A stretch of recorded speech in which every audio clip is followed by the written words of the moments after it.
ونسلم على رسوله الكريم أما بعد فأعوذ بالله السميع العليم من الشيطان الرجيم بسم الله الرحمن الرحيم وعاشروهن بالمعروف آمنت بالله صدق الله العظيم وصدق رسوله النبي الكريم الأمين إن الله وملائكته يصلون على النبي يا أيها الذين آمنوا صلوا عليه وسلموا تسليما الصلاة والسلام عليك يا سيدي يا رسول الله وعلى آلك وأصحابك يا حبيب الله الصلاة والسلام عليك يا خاتم النبيين وعلى آلك وأصحابك يا خاتم المعصومين رب صل وسلم دائما ابدا على حبيبك خير الخلق كلهم. اللہ رب العزت جل وجلہ الکریم کی حمد و ثنا اور اس کے پیارے حبیب حبیب لبیب سرور کائنات مفخر موجودات زینت بزم کائنات احمد مجتبی جناب محمد مصطفیٰ علیہ تحیت و ثنا کے دربار بہربار میں ہدیہ درود و سلام عرض کرنے کے بعد نہایت ہی معزز و محتشم سامعین و ناظرین السلام علیکم ورحمۃ اللہ وبرکاتہ. اللہ رب العزت جل شانہ کا کروڑوں بار شکر ہے، ہم اس کی دی ہوئی توفیق سے روزانہ کی بنیاد پر اپنے اس سبق کے اندر شرکت کی سعادت حاصل کر رہے ہیں. دعا ہے اللہ رب العزت جل شانہ ہماری اس مختصر سی کاوش کو اپنے دربار میں منظور و مقبول فرمائے. احباب عزیز وقار، کچھ چیزیں دیکھا دیکھی معاشرے میں غلط رائج ہو جاتی ہیں اور پھر ان کے غلط رواج کو معاذ اللہ آہستہ آہستہ اعزاز اور بڑا پن سمجھا جانے لگتا ہے. اگرچہ وہ چیزیں انسانی مزاج کے اعتبار سے، رسم و رواج کے اعتبار سے دیکھنے والوں کو صحیح لگ رہی ہوتی ہیں یا فائدہ مند محسوس ہو رہی ہوتی ہیں، مگر ان کے بہت زیادہ خطرناک نقصانات ہوتے ہیں اور ان کی بہت بڑی نحوستیں ہوتی ہیں اور پھر معاذ اللہ ان کے اندر سستی کی وجہ سے اور خرابی کی وجہ سے آگے معاشرہ بگاڑ کا شکار ہو جاتا ہے اور پھر معاشرے میں فسادات جنم لیتے ہیں، بے رہ روی کی فضا قائم ہو جاتی ہے اور امن جو ہے وہ اس کو نقص کا سامنا ہو جاتا ہے. برکتیں اٹھا لی جاتی ہیں، سکون برباد ہو جاتا ہے. اس لیے مناسب سمجھا کہ اس موضوع کو بھی اپنے اس علمی اور فکری کورس کا حصہ بنایا جائے. دیکھنے میں یہ ہے کہ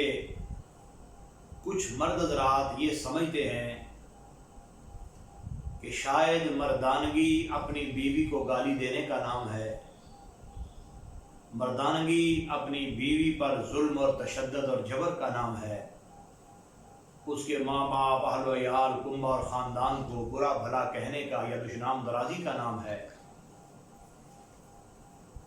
اور کچھ عورتیں بھی یہی سمجھتی ہیں اسی طرح کہ شاید اپنے شوہر کے ساتھ بدتمیزی کرنا کوئی بہت بڑا اعزاز ہے اور اپنے شوہر کی ہر بات پر کج روی کا اظہار کرنا شاید یہ کوئی بڑی خوبی ہے اور اس کی بات پر دو چار باتیں کرنا، لگا کے کرنا، شاید یہ عورتوں کے لیے کامیابی ہے. تو دونوں طرف کچھ نہ کچھ غلط فہمیاں پائی جاتی ہیں، خرابیاں پائی جاتی ہیں، جن کی وجہ سے پھر آگے ایک گھرانہ جو ہے وہ انتشار کا شکار ہوتا ہے اور پھر اولاد پر غلط اثرات جو ہے وہ مرتب ہوتے ہیں، تو دونوں کو قرآن و سنت کی روشنی کے اندر، دونوں کو قرآن و سنت کی روشنی میں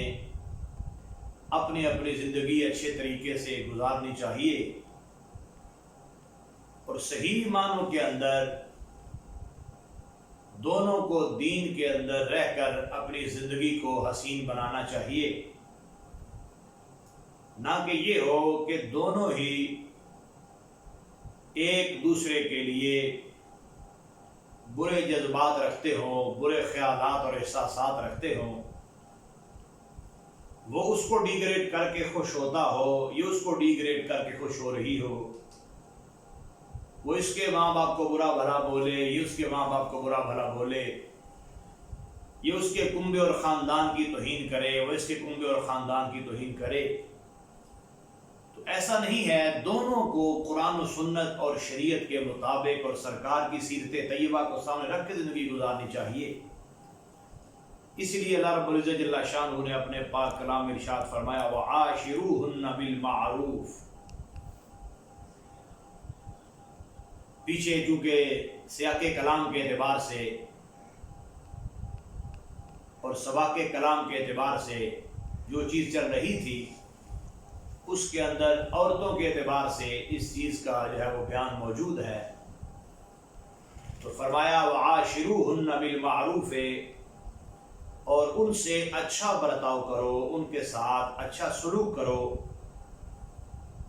ان کے معاملات کا اچھے طریقے سے خیال رکھو۔ یعنی یہ ہے کہ ان کے کھلانے پلانے میں، بات چیت میں، زوجیت کے امور میں ان کے ساتھ اپنا رویہ صحیح رکھو۔ یہ نہیں کہ تم ان کے لیے ہمہ وقت جبر و تشدد کا پہاڑ بن کے رہو اور ہمہ وقت ان کی آبرو ریزی اور توہین کرنے کو اعزاز سمجھتے رہو۔ نہیں، قرآن مجید فرقان حمید نے یہ معیار اور حکم عطا فرمایا ہے کہ تم ان کے ساتھ اچھے طریقے سے پیش آؤ، اچھا رویہ رکھو، اچھا برتاؤ رکھو،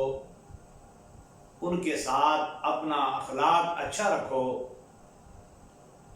اور ساتھ ہی فرمایا کہ تم ان کے امور میں اللہ رب العزت جل شانہ کے حضور متوجہ رہو، یعنی قرآن و سنت کے زیر سایہ اپنی زندگی بسر کرو، نہ کہ یہ ہے کہ من مانیاں کرتے رہو اور خواہشات کے پیچھے چلتے رہو اور معاشرتی غلط رسم و رواج کا سہارا لیتے رہو، بلکہ دوسرے مقام پہ فرمایا ہن لباس لکم وانتم لباس لہن، وہ تمہارے لیے لباس کی حیثیت رکھتی ہیں، تم ان کے لیے لباس کی حیثیت رکھتے ہو۔ جیسے یہاں فرمایا کہ ان کے ساتھ اپنا برتاؤ صحیح رکھو، اپنا رویہ صحیح رکھو، ان کے معاملات کا اچھے طریقے سے خیال رکھو، ایسے ہی دوسرے مقام پر اللہ رب العزت جل شانہ نے اس چیز کی طرف بھی ایمان والوں کی رہنمائی فرمائی ہے، اور اس چیز کی طرف بھی جو ہے وہ توجہ فرمائی ہے، تاکہ بے خبری میں کوئی ان دونوں میں سے دوسرے پر ظلم اور تشدد کر کے گناہ کا شکار نہ ہو اور شریعت کی خلاف ورزی کا شکار نہ ہو۔ جیسا کہ میں نے ذکر کیا کہ کچھ غلط باتیں ذہنوں میں رائج ہو جاتی ہیں، بیٹھ جاتی ہیں، یا معاذ اللہ غلط گائیڈ کوئی کر دیتا ہے تو پھر اسی پر لوگ اڑ جاتے ہیں۔ کچھ مرد حضرات کو غلط باتیں سکھا دیتے ہیں، کچھ عورتوں کو غلط باتیں سکھا دیتی ہیں، جن کی وجہ سے پھر گھرانہ انتشار کا شکار ہوتا ہے اور زوجین کے درمیان منافرت پیدا ہوتی ہے۔ حالانکہ دیکھا جائے تو یہ بڑا بابرکت رشتہ ہوتا ہے اور بڑا مقدس رشتہ ہوتا ہے، اور پھر دین نے اس کے سارے پہلوؤں سے رہنمائی کے اصول بھی واضح فرمائے ہوئے ہیں۔ تو اس لیے قرآن مجید فرقان حمید کے بیان کردہ اصولوں کے مطابق اگر زوجین یعنی میاں بیوی دونوں اپنی زندگی گزارتے ہیں تو ان کے لیے رحمتیں ہی رحمتیں اور برکتیں ہی برکتیں ہیں اور سکون ہی سکون ہے۔ اور اگر قرآن و سنت کو چھوڑ کر یہ اپنی منمانیاں کرتے ہیں یا جو من میں آیا ویسے زندگی گزارتے ہیں تو ایک نہیں دونوں ہی پھر آنے والے کل میں پریشانی کا شکار ہو جائیں گے۔ جیسا کہ بعض صورتوں میں دیکھا جاتا ہے کہ لوگ خوشی کی بجائے پھر پریشانی کا شکار ہوتے ہیں، اور ان کی زندگی ایک مصیبت بن جاتی ہے۔ اس لیے قرآن مجید فرقان حمید سے رہنمائی لے کر انسان کو زندگی اپنی جو ہے اس کو خوشگوار رکھنا چاہیے۔ اور پھر رسول اللہ صلی اللہ تعالیٰ علیہ وسلم نے ہماری رہنمائی بڑے آسان اور واضح انداز کے اندر جو ہے وہ فرمائی ہے، اور یہاں تک کہ آپ نے بڑا پیارا جملہ عطا فرمایا ہے، خیرکم خیرکم لنسائہ وانا خیرکم لنسائی، فرمایا تم میں سے بہترین وہ ہے، تم میں سے بہترین وہ ہے جو اپنی عورتوں کے حق میں بہتر ہے،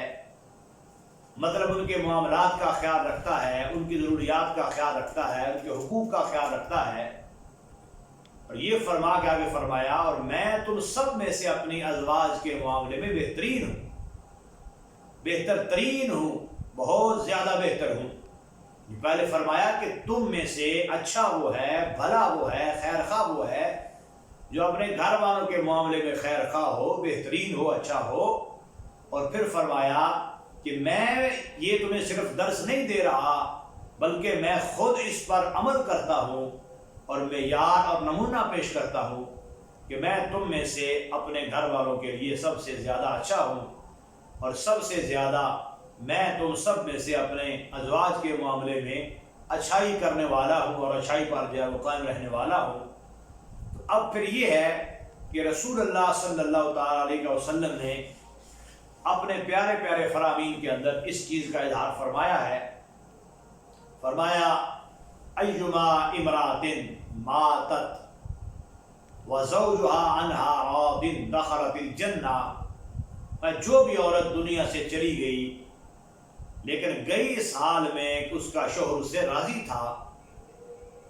تو اب یہ بہت بڑی سعادت ہے کہ ایک مومنہ مسلمہ دنیا سے گئی ہے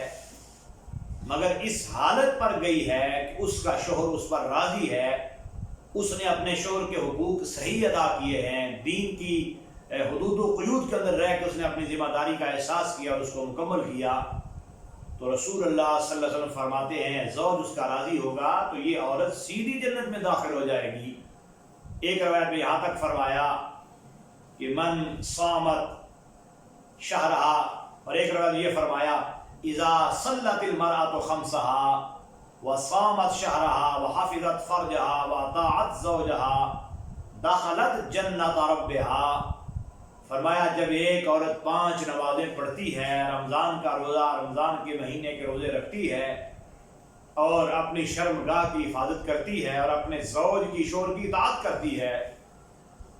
تو ان تمام خوبیوں کی وجہ سے اس کو جنت کے اندر داخلہ عطا فرما دیا جاتا ہے۔ لیکن اب صرف یہاں یہ نہ سمجھا جائے کہ وہی سارے کام کرے، شوہر حضرات بری ہیں، نہیں، ان کی اپنی ذمہ داری ہے، ان کے اپنے معاملات ہیں جو شریعت نے ان پر نان و نفقہ کے اعتبار سے، رہائش کے اعتبار سے، ضروریات کے پورا کرنے کے اعتبار سے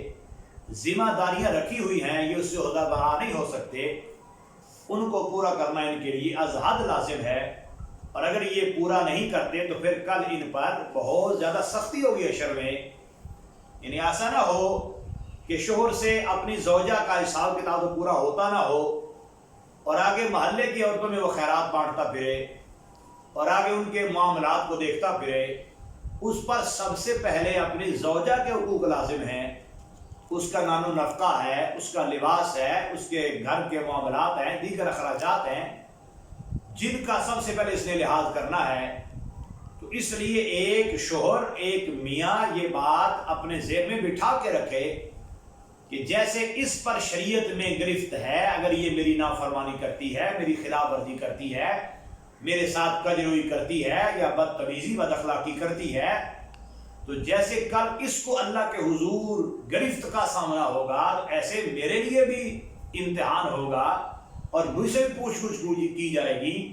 کہ کیا تم نے اپنی زوجہ کے حقوق ادا کیے ہیں کہ نہیں، یا کیا تم نے اپنے اہل و عیال کے لیے اچھی تربیت کا انتظام کیا ہے کہ نہیں۔ اس لیے دونوں طرف چاہیے کہ اس چیز کا اچھے انداز میں جو ہے وہ ذہن میں رکھا جائے، اس کو ذہن کے اندر بٹھا کے رکھا جائے کہ اگر مجھ سے غلطی ہوئی تو میں بھی جواب دہ ہوں، اگر اس سے ہوئی تو یہ بھی جواب دہ ہے۔ ہمارے یہاں خرابی اس لیے واقع ہوتی ہے کہ جب یک طرفہ احتساب کیا جاتا ہے یعنی میاں ہے تو یہ سمجھتا ہے کہ یہ نافرمانی کرے تو یہ جہنمی ہے، یہ یوں کرے تو یہ جہنمی ہے، یہ فلاں کرے گی تو ماری جائے گی، یہ فلاں کرے گی تو ماری جائے گی. اور بیوی یک طرفہ یوں سمجھتی ہے کہ اس نے یہ نہ کیا تو یہ مارا گیا ہے، اس نے یہ نہ کیا تو یہ مارا گیا ہے. حالانکہ شریعت نے دونوں کے لیے اصول واضح فرمائے ہیں کہ دونوں ایک دوسرے کے ساتھ معاملات میں اچھے رہیں، گفتار میں، بات چیت میں اچھے رہیں، برتاؤ میں اچھے رہیں، نہ کہ یہ ہے کہ ان میں سے ایک دوسرے کے لیے ظالم اور جابر بن جائے اور دوسرا مسکین بن جائے. دونوں میں سے اگر کوئی ایک دوسرے پر زیادتی کرے گا تو شریعت اس کی گرفت فرمائے گی اور شریعت اس پر جو ہے وہ سختی فرمائے گی. اس لیے ان چیزوں کا خیال رکھتے ہوئے ہمیں کوشش کرنی چاہیے کہ ہم میں سے ہر ایک جو اس منظر پر فائز ہو تو پھر اس کو اس کے حقوق کے اندر اچھے طریقے سے جو ہے وہ قائم رہنا چاہیے، نہ کہ یہ ہے کہ جو اس کے من میں آئے وہ کہتا چلا جائے اور جو من میں آئے وہ کرتا چلا جائے. اس لیے دونوں میں سے جو بھی شریعت کی خلاف ورزی کرے گا، دونوں میں سے جو بھی زیادتی کا روادار ہوگا، زیادتی کرے گا، تو پھر کل اللہ کی عدالت میں اسے پیش ہونا پڑے گا، اللہ کی عدالت اس کو جواب دہ ہونا پڑے گا. یعنی یہ کتنی بڑی زیادتی ہے ایک عورت کے ساتھ کہ اس کے جو شرعی حقوق ہیں، اس کے جو معاملات ہیں، اخراجات ہیں، وہ پورے نہ کیے جائیں اور پھر اس کے علاوہ آوارہ کاموں کے اندر انسان متوجہ رہے اور آوارہ کاموں میں جو ہے وہ اخراجات صرف کرتا رہے اور بچے اس کے بھوک سے مر رہے ہو، ان کے پاس لباس نہ ہو، ان کے معاملات کے لیے اخراجات نہ ہو اور یہ نئے نئے لوفر پن کے اندر مصروف ہو. تو یہ کتنی بڑی جو ہے بری عادت ہے اور اس کا پھر کل کتنا بڑا مواخذہ ہوگا. اور پھر رسول اللہ صلی اللہ علیہ وسلم نے یہاں یہ بھی فرمایا دونوں کے لیے، فرمایا من صبر علی سوء خلق امرأتہ اعطاہ اللہ من الاجر مثل ما اعطی ایوب علی بلائہ. فرمایا اگر کسی بندے کی عورت بد اخلاقی کرتی ہے، سوء اخلاق ہے اس کے اندر، یا اس کا بول چال کا انداز یا لہجہ وہ میٹھا نہیں ہے بلکہ دائی کرخت ہے، اس کا شوہر پریشان ہے، تو فرمایا وہ اس عادت کو برداشت کرتا ہے، تو فرمایا اللہ تبارک و تعالی کل بروز محشر اس شوہر کو حضرت ایوب علیہ السلام کے صبر جیسی جزا عطا فرمائے. اور ایسے ہی فرمایا من صبرت علی سوء خلق زوجہا، ایسی کسی عورت کا شوہر برا تھا، بری عادات والا تھا، بڑا سخت تھا، تو اس نے بھی صبر کا جو ہے وہ مظاہرہ کیا، آتا اللہ مثل ثواب آسیہ. تو اب جب حشر والے دن یہ آئے گی تو اس کو اللہ تبارک و تعالی حضرت آسیہ رضی اللہ تعالی عنہا جیسے صبر پر جزا عطا فرمائے گا. تو اس لیے دین اسلام کے اندر دونوں کے لیے حکم ہے، نہ کہ یہ ہے کہ ایک طرف حکم ہے اور ایک طرف کھلی چھٹی ہے. اگر شوہر زیادتی کرے گا تو شریعت پوچھے گی، عورت زیادتی کرے گی تو شریعت پوچھے گی. دونوں میں سے جو ایک دوسرے کے حقوق غصب کرے گا، زیادتی کرے گا، ظلم کرے گا، تو شریعت جو ہے اس کو ضرور پوچھے گی. اس لیے ہمیں ان چیزوں کا دھیان کرنا چاہیے کہ جو معاملات ہوں ہمارے، ان معاملات کو اچھے طریقے سے مکمل کرنا چاہیے اور زوجین یا جانبین ان کو چاہیے کہ شریعت کی روشنی کے اندر اپنے امور کو مکمل کریں، نہ کہ یہ ہے کہ یہ دونوں اپنی من مانیاں کریں. اور پھر یہ ہے کہ دونوں طرف کچھ نہ کچھ برداشت جو ہے وہ ضرور ہونی چاہیے، نہ کہ یہ اس طرح کے گندے لوگوں کی عادت ہوتی ہے کہ چھوٹی چھوٹی باتوں پہ طلاق ہے، لڑائی ہے، جھگڑا ہے، فساد ہے. اور پھر کچھ تو ایسے بے شرم اور ناہنجار ہوتے ہیں جو گھر کی بات اٹھا کے گلیوں میں لے آتے ہیں، گھر کی بات اٹھا کے محلوں میں لے آتے ہیں اور محلوں میں کھلے عام لوگوں کے سامنے اپنی عورتوں کی زوجات کی آبرو ریزی کرتے ہیں. تو یہ کتنی شرمناک حرکت ہے کہ دونوں ایک دوسرے کی عزت ہیں، وہ اس کی عزت کا خیال کرے، یہ اس کی عزت کا خیال کرے، نہ کہ یہ ہے کہ دونوں پورے محلے کو تماشا بنا کے دکھائیں کہ یہ ہمارا آپس میں گزارے کا انداز ہے اور یہ ہمارے آپس کے معاملات ہیں. اس لیے اول تو چاہیے کہ اگر چھوٹی موٹی بات ہو زوجین کے درمیان تو اس کو اپنے درمیان وہ حل کر لیں، اپنے درمیان اس کو مکمل کریں، اپنے بیڈ روم سے اس بات کو آؤٹ ہونے نہ دیں. اگر نہیں ہو سکتی تو پھر دونوں کے والدین میں سے کسی ایک کو شامل کیا جائے، یا دونوں طرف سے ایک بندہ شامل کیا جائے، یا شوہر اپنے والدین میں سے کسی ایک کو شامل کرے، بیوی اپنے زوجین اپنا والدین میں سے کسی ایک کو شامل کر لے، تو اسی سے معاملہ حل ہو سکتا ہے۔ تو لیکن جب اس بات کو کھلے عام پھر آگے لایا جاتا ہے اور اس کو معاذ اللہ پھر جو ہے وہ بڑی ایک سازش سمجھا جاتا ہے، اس سے پھر آگے خرابیاں لازم آتی ہیں، اور اس سے پھر آگے جو ہے وہ مصیبتیں اور مشقتیں جو ہے وہ بڑھتی ہیں۔ تو رسول اللہ صلی اللہ علیہ وسلم سے جب سوال کیا گیا، کہ سوال کرنے والے ہیں حکیم بن معاویہ قشیری، ان نے سوال کیا، یہ روایت کرتے ہیں اپنے باپ سے، انہوں نے بیان کیا کہ میں نے سوال کیا، ما حق زوجت احدنا علیہ، حضور ہم میں سے کسی ایک کی زوجہ کا ہم پر کیا حق ہے؟ تو سرکار نے فرمایا صلی اللہ علیہ وسلم، ان تطعمها اذا طعمت، جب تو خود کھائے تو کھانا اسے بھی کھلائے۔ یہ نہیں کہ تم اپنی موج مستیاں کرتے رہو، مصروف رہو، اور گھر کے اندر کچھ ہے یا نہیں ہے تمہیں اس کی فکر ہی نہ ہو، تمہیں اس کا پتہ ہی نہ ہو، خبر ہی نہ ہو کہ گھر میں کچھ کھانے پینے کا سامان ہے بھی کہ نہیں، اور تم اپنی موج مستیوں میں مصروف رہو۔ تو یہ نہیں، فرمایا ان تطعم اذا طعمت، جب تم خود کھائے تو پھر اس کے کھانے کا بھی انتظام کرے۔ مطلب اپنی روٹی کی جب تمہیں فکر ہے تو تمہیں اس کی روٹی کی فکر ہونی چاہیے، نہ کہ یہ ہو کہ خود تو مزے سے لقمے تناول کر رہے ہو اور کسی اور جگہ ناجائز لقمے بھی پہنچا رہے ہو، مگر اپنے گھر کا تمہیں خیال نہ ہو۔ تو فرمایا سب سے پہلے یہ ہے کہ تمہیں کھانے کا انتظام کرنا چاہیے۔ وَتَكْسُوهَا إِذَا اكْتَسَيْتَ، یوں ہی جب تو اپنے لباس کا انتظام کرے تو اس کے لباس کا بھی انتظام کر، یعنی خود تو رنگا رنگ سوٹ پہنے اور اس کے لیے جو ہے وہ کبھی نصیب ہی نہ ہو، ایسا نہیں ہے۔ تو یہ ناظرین کرام سب سے پہلے انسان کو یہ حکم ہے باقاعدہ۔ تو ہم نے ایسے بھی دیکھے ہیں کہ جن کو فکر ہی نہیں ہے گھر کی، کنبے کی، خاندان کی، اہل و عیال کی، وہ اپنے گل فرے اڑانے میں مصروف ہیں اور اپنی نئی نئی خواہشات کو پروان چڑھانے میں مصروف ہیں۔ کتنی بڑی یہ بدبختی ہے اور کتنی بڑی دین سے دوری اور کتنا بڑا یہ زوال ہے۔ تو اگرچہ بہت سارے حقوق بیان کیے ہیں، ان میں سے میں نے خاص یہ دو واضح کیے ہیں جو جامع ہیں، کہ انسان کو کم از کم اتنا تو کرنا چاہیے کہ اس کی رہائش کا اچھے طریقے سے انتظام کرے، اس کے کھانے کا انتظام کرے، اس کے لباس کا انتظام کرے، دیگر ضروریات کا دھیان رکھے۔ یہ نہ ہو کہ وہ بیچاری اپنے معاملات چلانے میں مصیبتوں مشقتوں کا شکار ہو، اپنی اولاد کو پروان چڑھانے کی ذمہ داری اس پر ڈال دی جائے۔ تو یہ تو اس کا حق تھا کہ نم و نفقے کا لحاظ کرتا، اس کے کھانے پینے کا انتظام کرتا، اپنے اولاد کے پروان چڑھانے کا انتظام کرتا۔ تو اگر وہ ان چیزوں سے دور ہے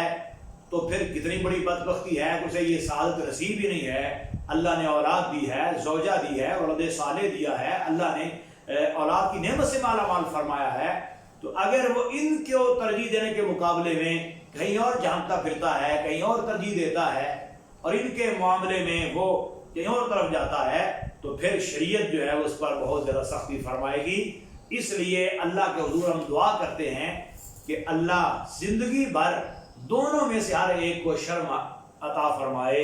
حیا عطا فرمائے، جہاں بھی زوجین ہوں خیر سے آباد ہوں، اچھے طریقے سے آباد ہوں، نہ زوجہ کو تشدد کے ذریعے اپنی مردانگی کو ثابت کرے اور نہ وہ بدتمیزی کر کے جو ہے وہ شاید کو انعام لینا چاہے، تو دونوں ایک دوسرے کے حیا میں موجود رہیں۔ وآخر دعوانا الحمد للہ رب العالمین۔ الصلاۃ والسلام علیکم۔